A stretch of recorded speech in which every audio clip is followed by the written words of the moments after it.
Zaterdagochtend vroeg is een 26-jarige man uit de Dominicaanse Republiek doodgeschoten voor zijn huis in de wijk Zwaan. Het gaat om Carlos Abreu. Er zou op hem zijn geschoten vanuit een voorbijrijdende auto. Voor het huis zijn verschillende kogelhulzen gevonden. De politie onderzoekt de zaak. Dit weekend is in Venezuela een akkoord bereikt tussen de top van de raffineria di Curaçao en PDVSA. Er is afgesproken dat de Venezolaanse staatsoliemaatschappij maximaal een jaar langer de exploitatie van de Curaçaose raffinaderij op zich neemt. Op die manier krijgt de nieuwe operator de kans om de raffinaderij geleidelijk over te nemen. Momenteel wordt daarover onderhandeld met de Clash Group. Op dit moment onderhandelt Curaçao met de Clash Group voor de overname van de raffinaderij. Volgens oud-minister-president Ben Whiteman heeft diezelfde Clash Group onlangs een verzoek gedaan aan het Chinese bedrijf Guangdong Zengrong voor een backup voor als ze de raffinaderij daadwerkelijk gaan overnemen. Het Chinese bedrijf zou meer ervaring met dergelijke raffinaderijen hebben. De zaak ligt gevoelig omdat Whiteman in zijn periode Guangdong Zengrong als de beste partij zag voor de raffinaderij. De regering Ruggenaat zag echter niks in Guangdong Zengrong en koos uiteindelijk voor de Clash Group.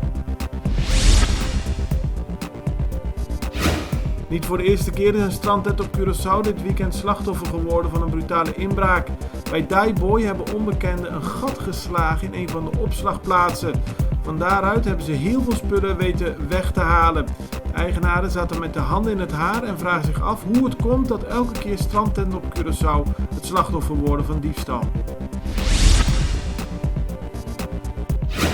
Advocaat Elizaima da Costa Gomes heeft een brief gestuurd aan minister van Economische Ontwikkeling Giselle McWilliam. Volgens de advocaten zijn de prijzen van de supermarktspullen in de gevangenis veel te hoog. Ze wil dat er een onderzoek wordt gedaan hoe die prijzen tot stand komen. Gevangenen klagen al jaren steen en been over de hoge prijzen.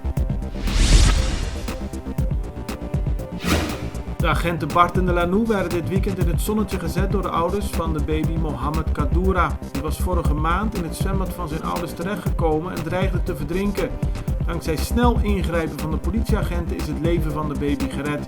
De baby werd afgelopen in het buitenland behandeld. Nu zijn de ouders weer terug met de baby en ze hebben de agenten speciaal bedankt voor hun heldhaftige optreden.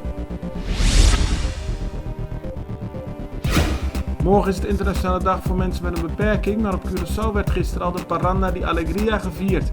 70 vrachtwagens en bussen reden over de straten van Curaçao met mensen met een beperking die zwaaiden naar de toeschouwers langs de kant van de weg.